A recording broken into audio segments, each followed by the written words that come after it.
Some fantasy books, there's just something different about them, something special, something that grabs you in a unique way and changes your reading experience forever. I've got quite a few of those, but today, my top 10 to share with you.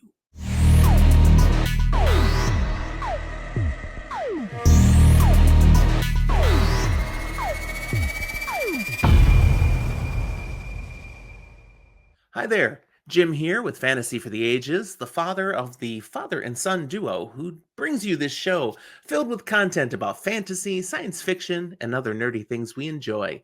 Today, a quick take episode for you on my top 10 fantasy books with something special. This is a highly subjective list. I hope you'll enjoy the books that I bring to you, and certainly if you haven't read some of these, that you will get out there and get them. If you enjoy this episode, be sure to hit the like button and subscribe. It doesn't hurt you at all to hit that subscribe button, but it does wonders for us, so thank you for doing so. So, top 10 books. That's a very huge claim. Okay, it's just my top 10, and these are the books that I've read. You probably have some too that you think are, wow, something special that I'm not going to say anything about today. Go ahead and use the comment box down below and let me know what books you'd put on your top 10 list, especially because if I haven't read them yet, I will want to add them to my TBR. Thank you for enriching my reading experience by sharing right back. But what do I have for you here today? Top 10 books that they're hard to describe. There's something about these books that just leaves you going, whoa, or made such an impact on me reading wise that I was left going, I know this is terrible. I can't describe this very well, but these books have something special. So for me, here they are. Number 10 is a cheat. It's two books, but they really are one book published separately. And that's from the Dresden Files by Jim Butcher. I'm talking about book 16, Peace Talks, followed just a few months later by book 17, Battleground. Each of these books are about the same size as the other and all the other Dresden File books, which is why they really needed to be published separately. It would have totally broke the mold for them to be one book, double the size of anything that had come before. Didn't fit the publishing profile. There is a logical break between Peace Talks and Battleground, but understanding the narrative, really, Peace Talks is setting the stage for the practically nonstop action of Battleground. But these books also are the payoff for books 1 through 15. And short stories and novellas that were along the way. I mean, there's just so many payoffs here. And still then kind of resets things for where do we go now for the rest of the series. I read these books and I was like, man, what a ride. How many things Butcher delivered on it. It was terrific. So that's my number 10. Number 9, a standalone fantasy novel by Guy Gavriel Kay. I'm bringing to you Tigana.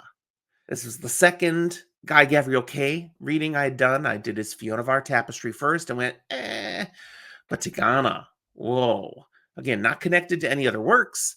I don't read many fantasy novels like that are just a standalone. But this stands on its own.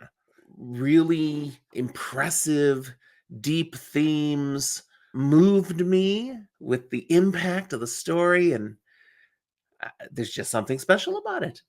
Check it out. Number 8, Dragonflight, book 1 of Anne McCaffrey's The Dragon Riders of Pern.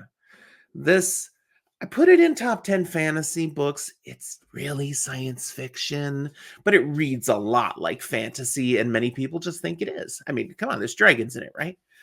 It introduced us to a brand new world, Pern, and a whole new experience with people and places and settings. It just had a uniqueness to it, and it, of course, kicks off a fantastic experience with the rest of the Dragon Riders of Pern series. It grips you right away with the narrative. with the stakes, with what you're seeing with these characters. Anne McCaffrey, fantastic author, and Dragonflight sucks you right in. Number 7, one of my more controversial entries on the list. Some of you would not agree with this one at all. Lord Fowls' Bane by Stephen Donaldson. This one comes to us from all the way back in 1977. It's a dark book. I tried to have Zach read this. I had Zach read this. He did not like it at all. Didn't connect. For me, at the time, it was huge. I totally dug it. I mean, this is epic fantasy on a classic scale. Creates this huge fantasy world that's maybe not even real. I mean, that's part of the crux of the story, right to the heart of it. This is non-spoiler, not giving things away, but Lord Fowl's Bane is such an impactful story. Again, darkness without being grimdark, amazing world building, incredible characters, something special. Spurs the rest of the books in the Chronicles of Thomas Covenant the Unbeliever. If you've never checked them out, I do recommend them. Number 6, one of the far more recent books in my series here, actually the most recent book here, Oathbringer by Brandon Sanderson. This is book 3 of his Stormlight Archive series, epic fantasy. I struggled getting into the Stormlight Archive, but by the time I got to book 3, Oathbringer, there was no struggle anymore. I was just gimme, gimme, gimme. And this one takes the story to a whole new level. Some real impact, some punches, some awe moments, and a Sanderlanche where things are just wah to the end that starts like in the middle of the book. And this is a massive chunker. So Oathbringer definitely finds its way to number 6 on my list. Number 5, going back now to 1996, I give you A Game of Thrones by George R.R. Martin. This is grimdark. This started something special and new and fresh in my fantasy reading experience. Of course, it's the first book of A Song of Ice and Fire, a 5-book series because George won't get off his butt and give us the last 2. But that doesn't change the fact of what A Game of Thrones did for my reading experience.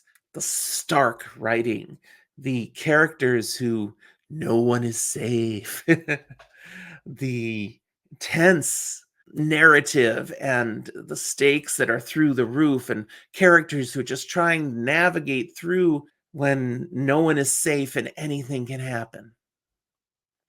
Love this book. Love the series. Even love the HBO TV adaptation.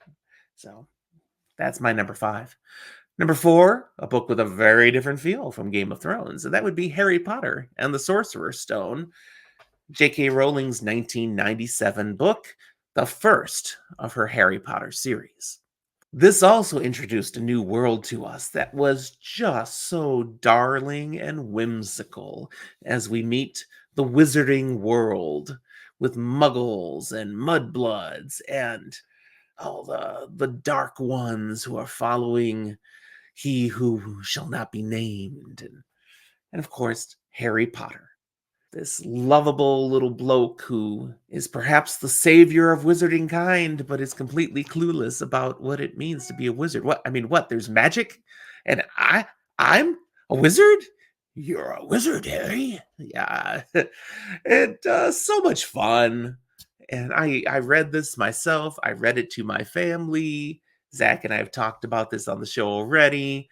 A transformative book for so many. And of course, many of our younger adults these days grew up on Harry Potter, changed our culture. Yeah, number 4. Number 3, a very different kind of book, Gardens of the Moon by Stephen Erickson, the 1999 introductory edition of Malazan Book of the Fallen. I'm still reading Malazan Book of the Fallen. I'm on book 8 now, about a year and a half after I started the series. It's an impressive series. Epic fantasy at a scale that I had not attempted before, that's hitting me in powerful ways, and book after book is better than the one before. So why the heck do I have the first one on my top 10? Because Gardens of the Moon gave me stuff here that really trusted me as a reader. Some will read Gardens of the Moon and think, this sucker's a hot mess and I have no idea what's going on and why would I waste my time? But the further I get into the series, the more I look back at Gardens of the Moon and go, what a book! There was so much he was giving to us and trusting us with and just throwing at us. And wow, I 100% say you cannot read Gardens of the Moon and fully appreciate what you're reading that first time. But if you don't stop, it grows and grows and grows in your recognition and understanding and willingness to bow down at the mastery of Stephen Erickson's writing. What a book. So it's worked its way up to number 3 on my list. Number 2, A Memory of Light, the final book in the Wheel of Time, written partly by Robert Jordan. There are parts of it that are directly his. It's all based on his notes because it was written and published posthumously. Brandon Sanderson coming in to finish this book series. So A Memory of Light is the final book, the 15th Wheel of Time book that we saw, published in 2013. Is it honestly the best book of the Wheel of Time? No. But it does have something special. It finishes the series. It delivers on everything we've been building up to this point. And it gave us the last battle, which I think is the single longest chapter in any book I've ever read.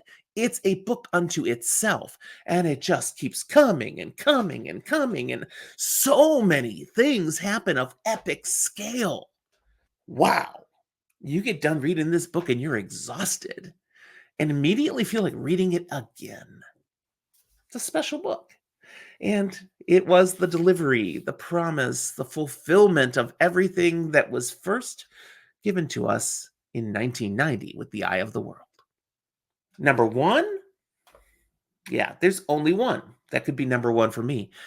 The book that really started this all, gave me my love for fantasy as it is, and inspired so many of the authors that are writing these great books now, and that is The Lord of the Rings by J.R.R. Tolkien, the conclusion of it published in 1954.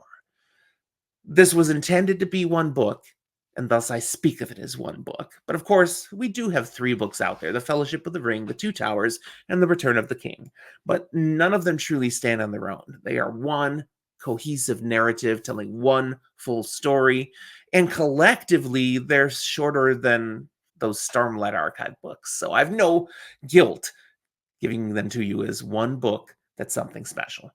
Tolkien creates this massive world with such a backstory, so much that he created here to give us a narrative, characters, stakes that are rich, detailed, complex, and just packed with meaning in not that many words. It's truly not that long. And even in there, he took time out to talk about poems and trees and describing the beauty of the world that had grown in his mind and these put out to the page. I've read The Lord of the Rings a whole bunch of times. And then, of course, Peter Jackson's movie adaptation is marvelous. And I've watched that more times than I can count. Totally number 1 on this list. Okay, I got to throw in an honorable mention here. There is one other book that, something special, man, but it does not truly belong on a fantasy series list. But I want to give the shout out to Dune by Frank Herbert, his 1965 book that started his Dune series. I love the Dune series. It's fantastic. There are definitely fantasy elements to Dune, but it more significantly leans into science fiction. But again, it's one of those books. Wow, you read it and wow. I know because of the movies, some of you in recent months or years have read Dune for the first time. Welcome to the club. You understand what I mean. All right, that's where I'll leave it. You again, if you enjoyed this, don't forget to like and subscribe. Love to hear your comments. What other books you think should be considered as top 10 worthy, because there's just something special about these fantasy books. Let me know. Put it in the comment box. While you're there, look at the show notes for other ways you can interact with my son, Zach, and I. Thanks for watching. We'll talk to you next time.